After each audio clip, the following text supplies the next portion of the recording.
Welcome to Exploring Reality Maybe, where we explore the intersection of science, medicine, and mysticism with experts.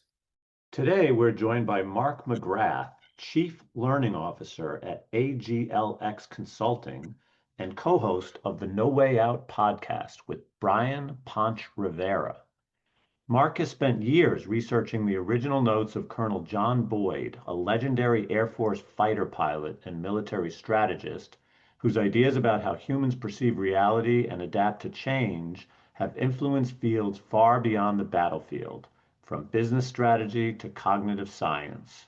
But Mark's work goes far beyond military strategy, drawing from systems theory, neuroscience, philosophy, and Marshall McLuhan's media ecology. He helps individuals and organizations develop what Boyd called the capacity for free and independent action in our increasingly complex world. In our conversation, we explore Mark's journey from rebellious military brat to a Marine officer to Wall Street.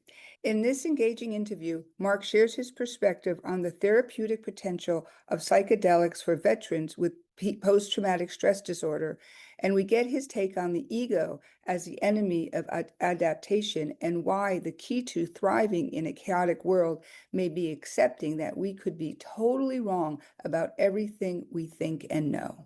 Welcome, Mark, man. It's so great to have you here. I love just being on your podcast, No Way Out. And I'm really looking forward to this conversation today. And, let's just start with your background. Let's do it, sure. I know you're a Marine, and here you are doing really transformative work. And so can you just share what led you into this work? Well, it sort of started with the Marines, but I guess I could go back a little further. So both of my parents were born right here in the city. Dad born at Lenox Hill Hospital. Mom born at Brooklyn Methodist, and then I was born in Lenox Hill too. Oh, there you go. There we are. Yeah, I've had a lot of connection with Lenox Hill. My aunt, who's a surgeon, actually did a residency at Lenox Hill. So Dad was raised here in the city. Mom was actually raised in New Jersey. Dad is a West Pointer, and growing up, we lived all over the world. So I was born in Kentucky. Actually lived there twice before high school. So my first and natural accent is actually a Kentucky accent, and around Southerners, it can get pulled out of me really quick. Nice. Although, being back in New York and being of, New York born parents, and then having grown up, moving all over the world, my accent shifts pretty considerably. I went to high school in Pittsburgh. I went to a very regimented and well-known all-boys Catholic high school in Pittsburgh. Was a lacrosse player, and got in a fist fight one day, and the disciplinarian, who was a Marine, summoned me. And in order to get out of trouble, I told him that I wanted to be a Marine when I grew up, which was total BS. But days later, my mother was crying that there was a message on the answering machine from the recruiting office. Great. So my buddy from the neighborhood, Mike, and I had to go down and get a business card and take it to the disciplinarian. His name was Mr. Wheeler. But when we walked in, we were totally hooked. I had a pretty rebellious childhood in the sense, Dad being a career Army officer. All of the kids, at some point, we had some kind of rebellion. My brother followed the Grateful Dead until Jerry Garcia died, and then Fish. My rebellion was to go to the Marine Corps and not follow his footsteps, to go to West Point. And the Marine Corps, I went away to college at Marquette University, and that's where I first came into contact with the theories that I teach, that really resonated with how the Jesuits go about teaching us at Marquette's a school run by Jesuits, kind of like Fordham, and they have a very unique interdisciplinary system that's very heavy on philosophy and thinking and challenging assumptions. Was right, again, right up my alley, being kind of a rebel.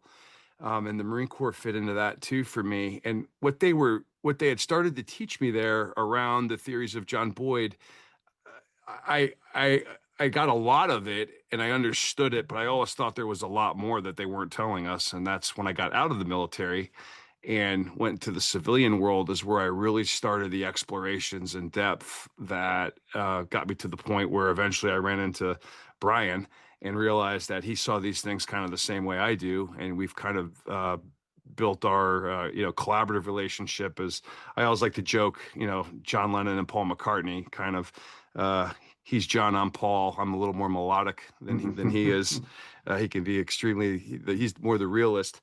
But I started really exploring and forming these ideas when I was in the asset management business for over 15 years before I went into consulting with Brian and joined the company that I'm with now. So that's great. So we're going to get to obviously all the stuff that you're doing Yeah. now, but just connect the dots for us. We were a little bit, how do you go from the Marines to the financial services? Just give us that little piece and then we'll move on to the I've other always, I think it had something to do with my upbringing. I always was, having moved around a lot, from a Irish Puerto Rican father and a wasp mother, for lack of a better term. I had a very strange combination of background. I had a very eclectic upbringing of living in other countries, living in other parts of our own country, coming from parents that came from two completely different backgrounds. So like changes in scenery were always very natural for me. Chaos was always very natural for me. The Marine Corps, which sharpened that view of how to thrive in chaotic, nonlinear environments, was really good for me because it kind of fine-tuned that. But I felt that it was a natural. What I've learned, a lot of the misnomers about the Marine Corps, I won't do anything to dispel the myths because we like a lot of the myths, but it's also extremely intellectual. So you had to do a lot of study and you had to do a lot of debate and a lot of learning. And in order to thrive in chaos. And that really appealed to me. And what I found in the civilian world, in the asset management biz, the fluctuations of markets and market crashes, going through '08 and COVID crash and everything else, like that was that was fine for me. Like that was fun, or it seemed like I was equipped with a cognitive operating system through the Marines and the Jesuits and others that allowed me to look at that thing differently, look at those scenarios differently than everybody else. Great. Yeah. So this is really interesting. So you've taken a quality of resilience, a quality, some tactical experience, and you are teaching or involved with something called OODA loop. Mm-hmm. Would you describe what this is, and can you explain why it matters beyond Marine tactics? So that was the biggest wake-up call for me, Jody. So when my first job out of the Marine Corps was actually medical sales, and I was based right out of Manhattan here, and I was covering Bronx and Westchester, Bergen County, sort of lower, Putnam County, Orange County, and I started realizing right away that there was something not wrong with me, but I had been shaped in a way that I could just look at things differently, and that was really the catalyst that got me back into studying Boyd. And you mentioned OODA loop. That's actually downstream from his original point of destruction and creation. And what Boyd says in destruction and creation is that in order to improve our capacity for free and independent action, we always have to continuously shatter our correspondence to reality and revise it and update it and revise it and update it.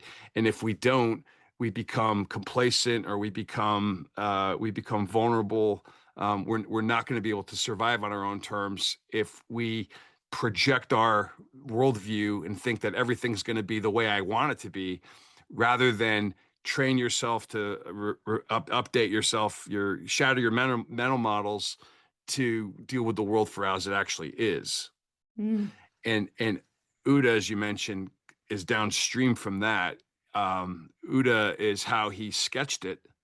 And what he was sketching was how our orientation, how our cognitive operating software, how we, because of our previous experience, our cultural traditions, our genetic heritage, our ability to break down and build back up, our approach to novelty, our psychological state, our emotional state, how that guides and controls how we sense in the world, and then how we formulate decisions, how we act on those decisions, and how we learn. And if we can do that well, then if we understand it, then we can get better at it. And the interesting thing about his work was that we're all doing these things inherently. He's describing he's really describing natural processes that we're all doing, all natural things. Orientation is just another way to explain cognition. We're all doing these things inherently, and the better that we understand them, then we can get better at them. And that's what I figured out really quick, was that my edge in selling, at first in the medical business, and then in asset management, my ability to sell, actually, I revised it to be how well can I teach people about how to integrate these theories into their business in the world of Wall Street versus combat, or versus war fighting, or versus taking ships to sea or submarines or whatever. Because what I learned really quick was that the concepts and the principles were universal, and that's really what Boyd was doing. Boyd was not necessarily limiting in any way his theories to just military people. He was showing everybody how we learn, how we can understand, how we can generate novelty, and how we can thrive in chaotic nonlinear conditions.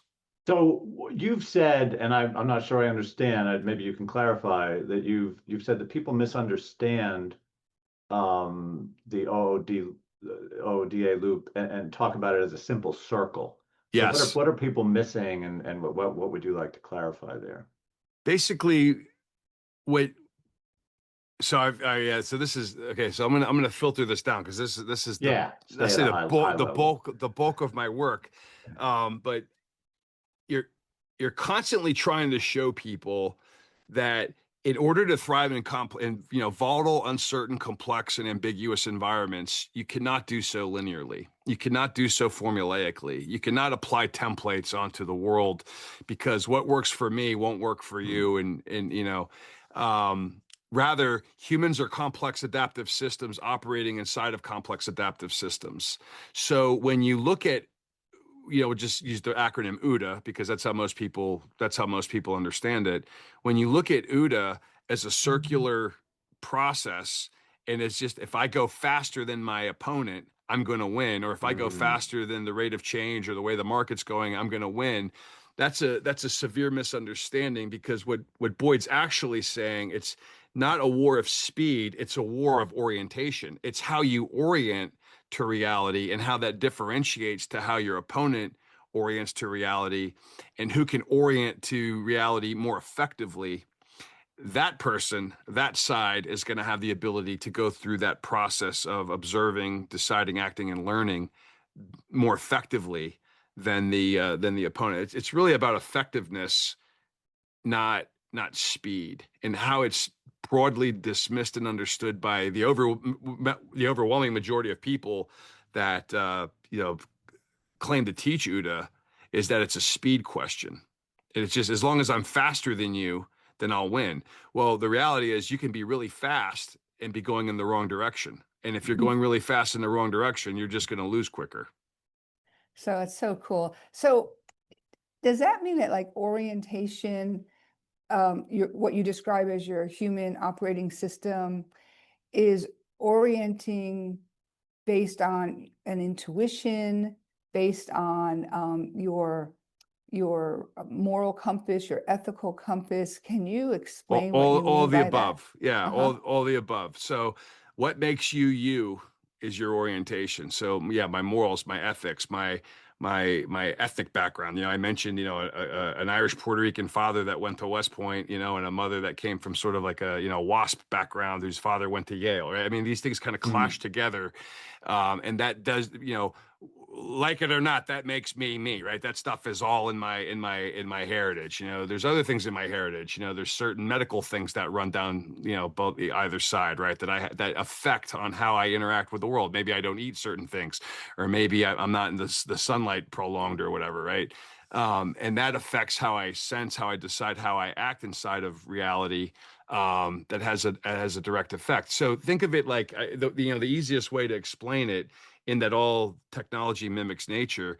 Your operating system inside of your iPhone has to constantly be updated, and if it's not updated, what happens? Well, I'm subject to threat I'll become obsolete. Something's not going to work properly. I'm not going to get the information I need when I need it, right? Like it won't function. Well, the human computer, the human operating system is no different than that. If I don't continuously challenge my assumptions, then I'm not going to be able to survive on my own terms. And I'm constantly trying to reduce the energy that I apply to things. I'm constantly trying to eliminate surprise, right? Well, the only way I can do that is by dealing with reality for what it is, and constantly challenging assumption, and then watching how my orientation or my internal guidance system is coded.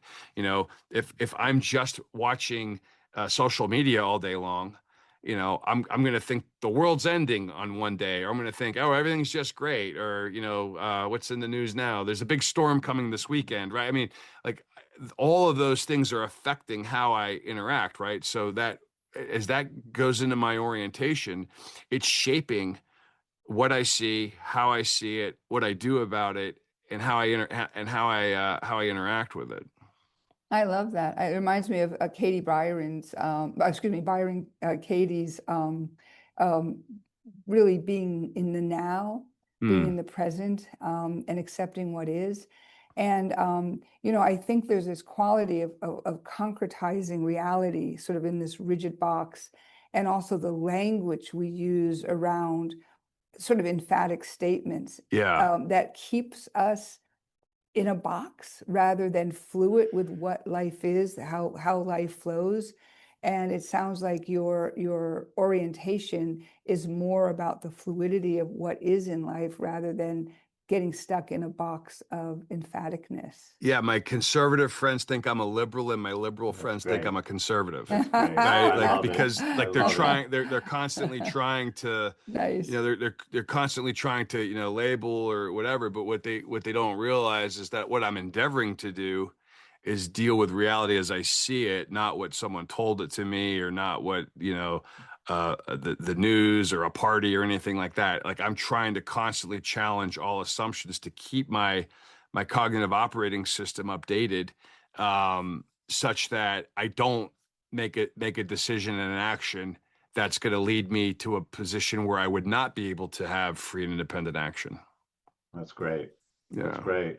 So this sort of reminds me of sort of the contemplative traditions Mm. and, you know, their sort of view on consciousness or awareness.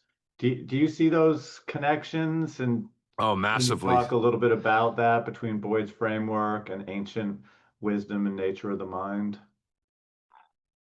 I mean, sometimes my dream is to go be a Carmelite monk in a in a monastery with my books and writing, and just be, you know, disconnected from the iPhone and disconnected from the internet and everything.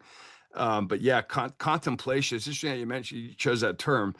When Boyd retired from the Air Force, he actually spent about 2 years in self-imposed exile, kind of like Buckminster Fuller did, to unlearn and relearn, to unlearn and relearn, and reflect on what it is that he thought he knew, what it is that he thought he could see, and what it is that he thought that he had to go out and continue to build. In the contemplative tradition, that would be, and by the way, Boyd wouldn't limit that to Eastern traditions. So um, he he had, there's, you know, the whole epistemology of his work.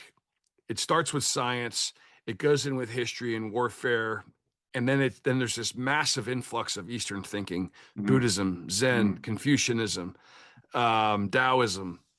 Um, he was the one book he could never find fault with was Sun Tzu, Art Mm, of War, which he realized was not a manual for generals, so to speak. It's a manual for humans that deal in conflict with literally everything. You know, I'm in conflict with nature, so I put on a coat. You know, I'm in conflict with traffic. I'm in conflict with getting to the subway on time. I'm in conflict with literally everything, and that's ultimately what Sun Tzu is teaching. We've had James Gimian on our show to talk about that. By the way, James Gimian was an anti-war radical, and he's one of the world's leading expert on the art of war. And no one would Mhm. ever think that. But what he realized was that it's talking about consciousness. You know, it's mm, talking about how we perceive reality. Um, In fact, we don't even know if Sun Tzu was real. Thus, they call it the Sun Tzu, because we don't even know if he was an actual person. But Boyd was really into that. So yeah, self-reflection is a huge part of it. From those Eastern lenses. But if we're not contemplating, if we're not thinking, if we're not learning, then we become a closed system. And one of his foundations in destruction and creation was the second law of thermodynamics, was entropy.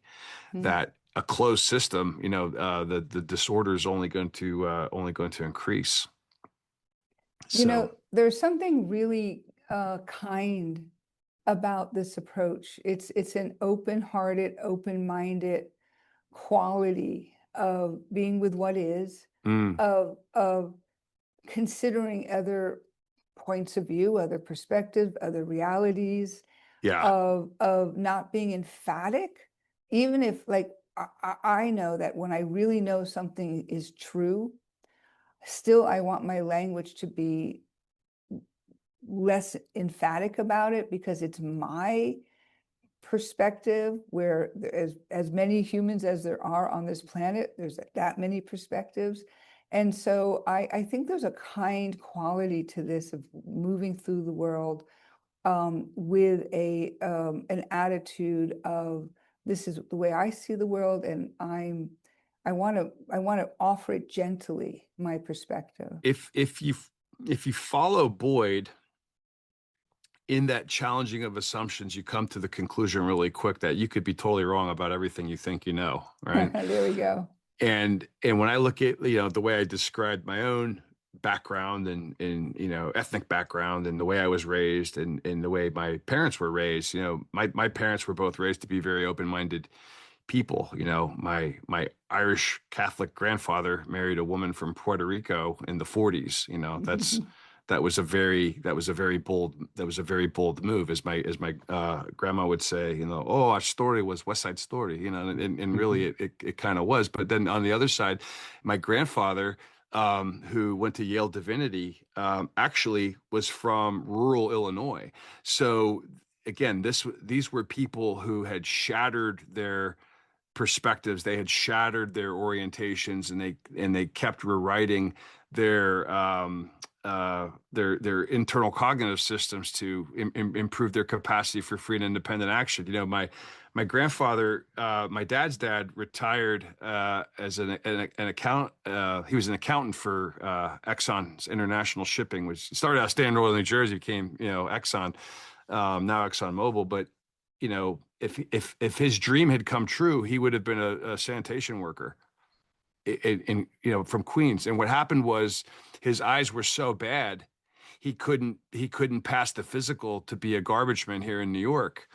And his mother told him, maybe garbage, maybe there's more to your life than garbage. And the Army took him for stateside service. His classmate at NYU on the GI Bill was Alan Greenspan, and he became an accountant. And if he hadn't had the ability to shatter his orientation, then he would have just, not that there's anything wrong with sanitation workers, because his brother was a foreman in the sanitation department, and after truckers, it's the most important job in the world, ask me, as he told us and taught us. But I guess the point of it is, if my grandfather hadn't left Pawnee, Illinois, then he never would have gone to the University of Illinois, and he never would have gone to Yale, and he never would have done all these other things that he did. But he was able to break out of his, break and update his orientation, break and revise. And when you're doing that, and you're dealing with reality as it is, not what you necessarily think it is, then, I think that the sky's the limit. And ultimately, I think that's what Boyd is really drilling down in, is that Boyd, properly understood, is actually showing leaders and individuals and teams how they can be excellent, how you can thrive in the volatility, uncertainty, complexity, ambiguity of the universe. So with that in mind, are you suggesting that we sort of construct our perception of reality? And if your grandfather's eyesight was different, he'd have a different outcome, the choices would be different. And what does that mean for truth or what's Well, real. go back to your first part of the question. You asked If we're constructing our perception of reality. only after. So yes, only after we've deconstructed it and we've destroyed it, then we reconstruct it, then we destroy that again. So with Boyd, it was a dialectic of destruction and creation. Love So that. the Hegelian dialect was important to him to always constantly find synthesis, so that you had the thesis, you take the antithesis, and then somewhere you find the synthesis. But it meant that I had to break down what it is that I think I know and rebuild it.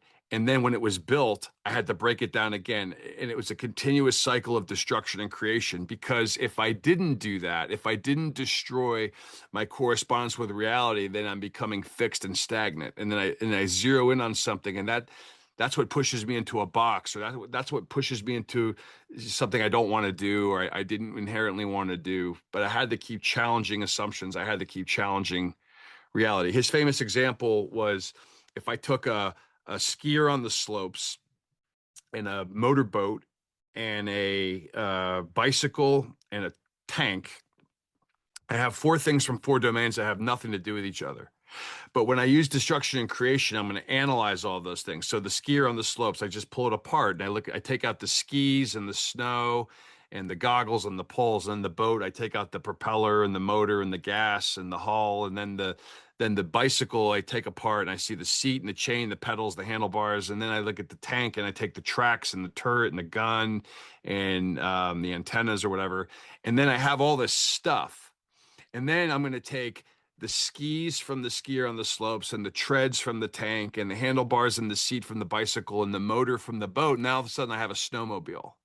And what Boyd says is that if I have the ability to make snowmobiles, then I'm a winner. A loser was someone that could not make snowmobiles. A loser was someone that was stuck inside their box. They can only break down. They can only analyze. They can't synthesize. So back to your point, yes, you want to construct your reality only after you've deconstructed your reality. So it's just a constant learning, unlearning, relearning, learning, unlearning, relearning, pulling it apart, putting it back together. All of his work, Jody, too, is really fascinating because it was all done orally through briefings. Destruction and Creation was the only thing that he ever published. And all of these briefings, and we have all the decks from these things, they were never taught the same way twice. And throughout the course of the briefing, he's doing exactly that. He's building things with people, breaking it down, building things with people, breaking it down. And then what you're left with was a completely new perspective on something that you had never thought of. In the case of where he was training, military leaders, they're pretty fancy. They fancy themselves as pretty elite military historians, strategists, tacticians. But he showed them really quickly that, no, you're not. And if you think you are, then you're vulnerable. You're stuck. Yeah. Mm-hmm. Yeah. Yep. Yeah. So interesting. That's unlikely too, right? Because when I was in asset management, I had somebody tell me flat out, shut up. I don't want to hear what you have to say. If you learned it in the military, I went to Wharton. I went to Harvard Business. I have a chartered financial analyst certificate. Like I don't want to hear anything that you learned in the military. Has no relevance to what, if it was important, they would have taught us that at Harvard. And whoa. Yeah. Whoa. Oh yeah. Whoa. I could tell you that. I'll protect. Actually, change the names of the schools to protect the innocent. But I would be told those things, and that's fine. Boyd was not a PhD. He was a fighter pilot in the Air Force. He had 2 degrees, one in economics, one in industrial engineering, and he did all this stuff autodidactically, which I think upsets a lot of people that have extreme credentials. And but that kind of dismissal prevents survival, right? If I'm so quick, I call it QTD. If I'm so quick to dismiss somebody without, back to what you were saying earlier, if I can't take your perspectives, I mean, that's one thing, again, I learned really well from both sides of my family, was how to gain other people's perspectives and how to put yourself in their shoes and how how to how to learn and how to unlearn, because when you're a military brat moving every couple of years, you have to relearn every single time. It's a new base, new places, new faces, a new school, new teachers, new ways of doing things.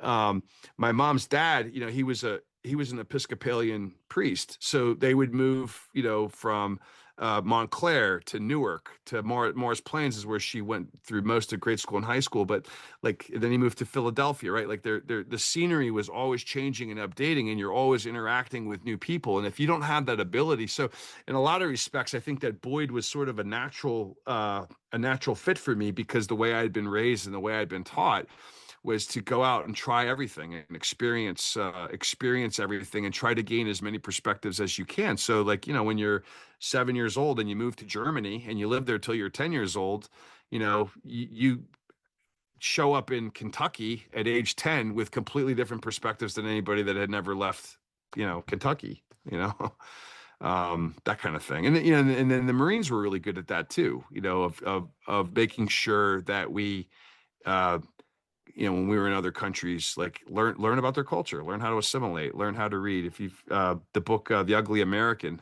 if you've ever heard of that book, or I the movie have. with Marlon Brando, yeah, I that was have. that was Yep. required reading when I was stationed in Okinawa. But anyway, So everything we've talked about, or most of the things we've talked about up to now, have been sort of very grounded, sort of things based on your military background and the principles that you teach and talk about.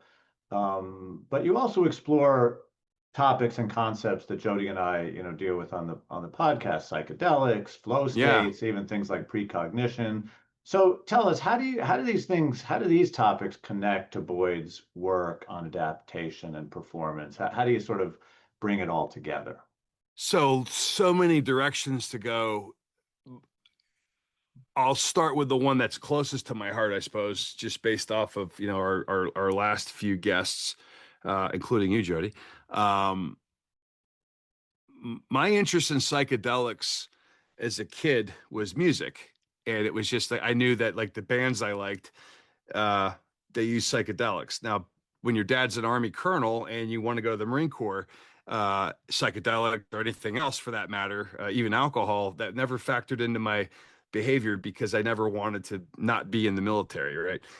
When so I always thought, well, I like the music, but like that drug culture is not for me.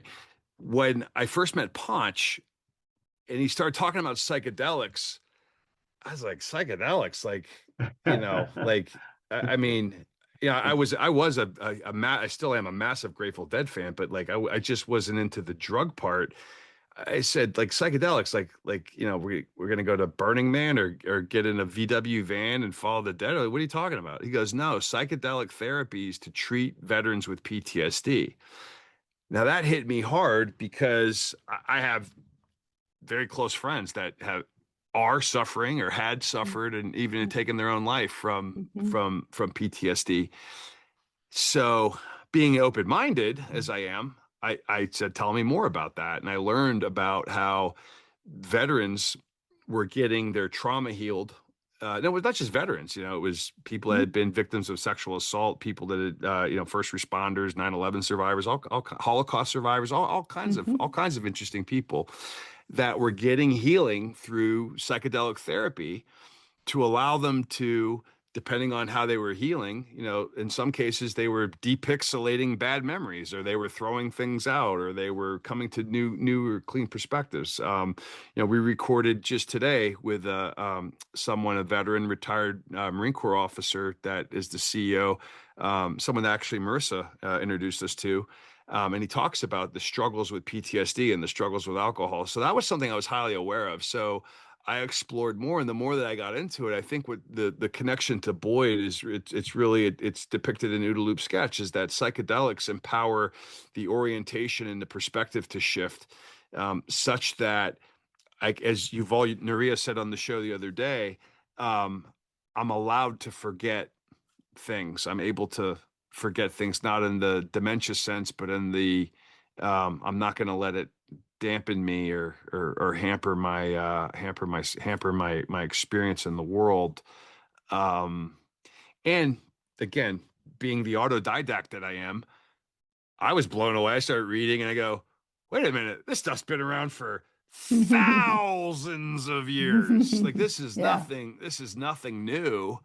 And when I got into when I moved to the city a few years ago, I started going to the psychedelic assembly because there were some veterans there that were learning more, and that's where I met Anna Yusum. That's where I met Marissa. That's where I met a lot of the others that were doing advocacy work for healing. And um, we say on the show all the time, like, we don't endorse the recreational use of any drug, let alone psychedelics, but for therapeutic uses, absolutely.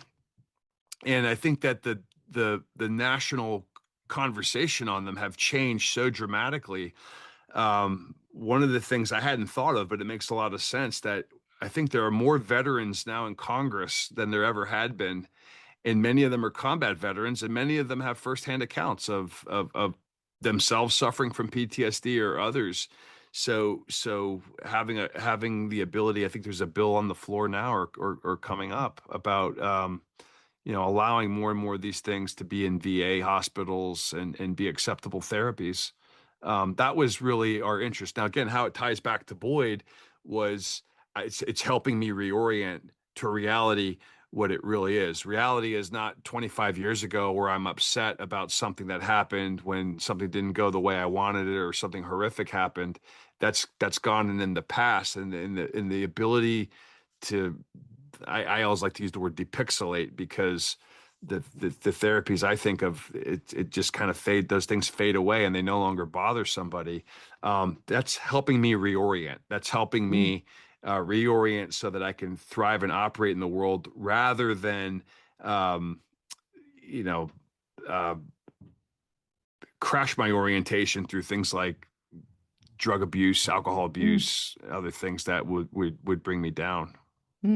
Yeah, so there's of course this incredible research going on with like MDMA, Mm-hmm. stage 3 clinical studies, psilocybin, and the ability for those medicines to disrupt the intellect, Yeah. to dislodge the concretized quality of subject-object experience. Even our colleague, Dr. Nico Grunman, and the Ember Health clinics in New York with ketamine are Yes. finding incredible healing and results with people who are, who suffer from intractable depression. And so what I want to talk to you about, um, what you learned that can help people be more fluid and adaptive. And one of the colleagues that I've worked with that we've actually interviewed on our podcast is Dr. Richard Miller, Mm. who teaches IRES, which is Yoga Nidra. And it's so effective. He's done 20 clinical studies with Yoga Nidra, which is a type of a meditation. Yeah. It's so effective with veterans that it's taught in most of the VA hospitals across the country. And it's a simple, not simple, but a beautiful quality of meditating and sitting in one's own preciousness. We're massive fans of that. Yeah. Yeah. And so I Yeah. wondered what you would say to people to help them become more fluid and adaptive without using psychedelics. So John Boyd, as I mentioned, a lot of his influence came from Eastern thinking, and one of his closest collaborators, who's a friend and mentor to us, is also a yogi, and does not do psychedelics or anything like that. Hmm. And we learned with Dr. Yuval Naria, and then with Matt Reba, who's been on the show, that there's yoga and exercise and horses and dogs, that provide therapy. There's all sorts of alternatives that aren't necessarily psychedelic therapies, which are fine. You mentioned ketamine. Nico was on our show as well. And a plug for Ember, because we do a plug for them on our podcast at the Midrolls. They're a sponsor of our show. And he came on the show and kind of said, well, ketamine, think of it as it's an alternative to anesthesia. And when you look at it that way and not as a psychedelic, it has a different connotation, whereas psychedelics bring up Woodstock and protest or whatever else that they do. But yeah, to your point, yeah, yoga's great. Sauna, cold therapy, going for a walk, putting the phone down. There's all kinds of things that you can do. Now, I think that in a lot of the cases that I've read about, that's not always easy to get someone to do. Like the guy who came on our show earlier talked about how now he does those things, but it took some therapeutic intervention to get him to that state, because his case was a little more extreme. And I think the other thing too that we learned this from Dr. Nuria is that there's no one size fits all. And that ties in with Boyd perfectly, because every orientation is unique. Every human is unique. Every human spirit, every human soul. I had a Dominican friar priest tell me one time, he's like, well, Boyd's describing the soul. There we go. Sure. Yeah, there you go. But I've had, go ahead. Well, it's a perfect segue to where I want to go, but finish your answer. Yeah, no, but he's not wrong, because I think what he's pointing out, he's describing something that we know to be true. That's, again, I came at it from a Marine Corps background, because John Boyd, the one organization that he had the most influence on was the U.S. Marines, because the U.S. Marines, after the Vietnam War, was in a tremendous soul-searching mood to figure out, we just got our butts kicked. And something went wrong. What went wrong? And Boyd helped us reorient and rediscover our way. A lot of the things, by the way, that the Marines had been doing, and the Green Berets in Vietnam, you could learn about. We had Bing West on our show talking about the Combined Action Program, and deaths were going down. They were plummeting. Military deaths were plummeting, and civilian deaths, more importantly, were plummeting. And how it was 15 Marines would go inside a Vietnamese village of 3,500 and assimilate from within, and interact with them and engage with them and live among them. And it was turning people off to the allure of the Viet Cong or and communists. And the next thing you know, all the ambushes stopped and everything. And the program, and the Green Berets were doing the same thing. And the program ended up getting scrapped because there were no body counts. We didn't have any metrics. We didn't have any tonnage. How much, we have all these sensors and all these weapons. And what the Marines were showing everybody, and the Green Berets and I think Boyd and Sun Tzu and others, they were showing that you can win and you can interact and engage with people without killing them. What a concept. Yeah. That's so interesting. So Jody and I are obsessed, I think it's fair to say, with this concept, this principle, this idea, that's come to be called the ego, right? Freud talked about the ego, and he differentiated it from the other layers in the iceberg. And we often use the word ego in our general conversation. And we've taken to asking every one of our guests to give us their view on what they think about the ego. What is it? How does it affect our ability to adapt? Any angle you want to give on it, but talk to us about, when you hear, this concept we have of the ego, what comes to mind? I have to kill it every single day in order to coordinate action with others, especially the ones that I love. So in a loving relationship, she and I have to kill our egos every single day if in Boyd terms, I think it would say, if my orientation is locked, I'm going to fail. I'm going to fail in my relationships. I'm going to fail in my business. I'm going to fail in literally everything, because I'm only going to see the world one way, the way that I want it. And I'm not going to rewrite my cognitive software to see the world from other perspectives. Boyd had a famous example where I would show you an equilateral triangle, and you would argue to the death, it's an equilateral triangle. Very few people would say, it could be one side of a pyramid, There we go. That was his whole point. Like, what is a pyramid, right? Well, if I only have one perspective, and I sit there and I only prepare and I only work towards equilateral triangle, I'm going to miss the other parts of it that I should have been accounting for, and I don't. And that's because I didn't kill my ego. I didn't reorient. I didn't destroy. I didn't create. I didn't revise. I didn't update. So when I think of ego, and I think of it in that sense, it becomes the enemy. Surely you've heard of Ryan Holiday wrote a book he's written books on Stoicism, but one of them was called The Ego is the Enemy. And in that book, he actually has a chapter on John Boyd. And John Boyd was a very humble guy. And John Boyd was not afraid to kill his ego. Now, he was a very arrogant fighter pilot that could speak and intimidate and be crazy.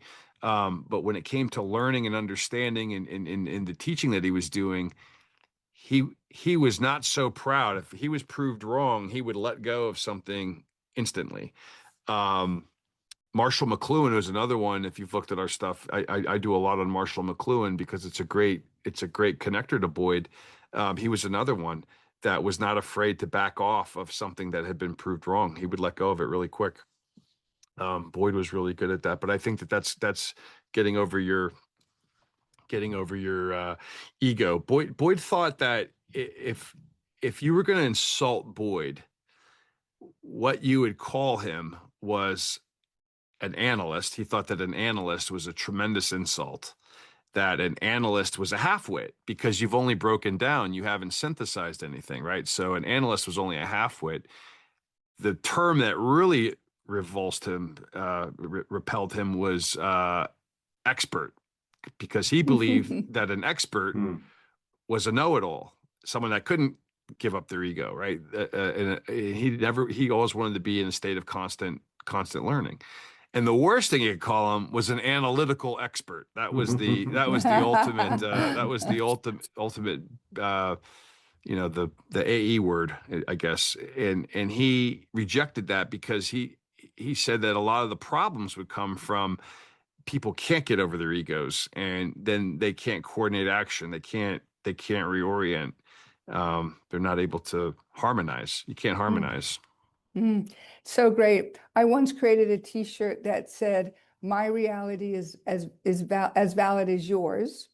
It doesn't mean either are true." Yeah. And so, Mark, this has been a fantastic conversation. I think it's a lesson in humility and in open-mindedness and in kindness, how we can move through the world with less rigidity and I always describe it as leaning into the gray unknown of the other and hearing them and seeing them and feeling them. So we really want to thank you. We're going to share your website, your podcast, your website, all the information in our show notes. And it's just been wonderful having you join us today. I appreciate the work that you two are doing. I love going to consciousness drinks. We've got a really good thing going there, and I love the fact that you bring so many people together from so many different backgrounds that are open to learning, and it's a wonderful journey to be on, and I'm glad to be on it with you and David and Anna. It's been great, and I know it's only going to get better. There we go. So thank you for coming on our show, and for having me on yours. Thank you, Mark.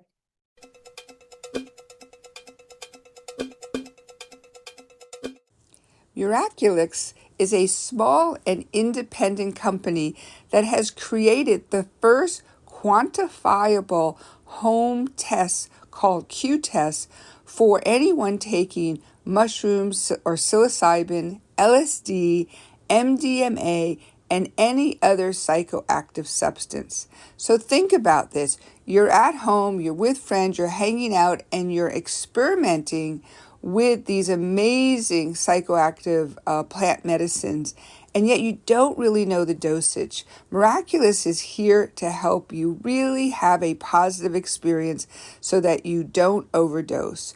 Created by Dr. Felix Bell of Germany, please go on our show notes and order this package. They're now available in the USA, and we couldn't be more excited to represent this home kit because we want you to have a truly positive experience with psychoactives to explore your own reality and the way these psychoactives can help you in your life.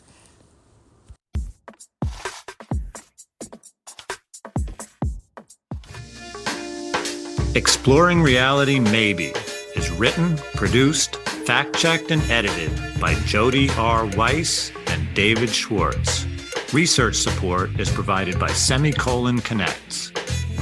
Music produced by Nextbox. Visit our website at exploringrealitymaybe.org to find show notes, transcripts, bios, and to learn more. If you like the show, please visit our website to donate.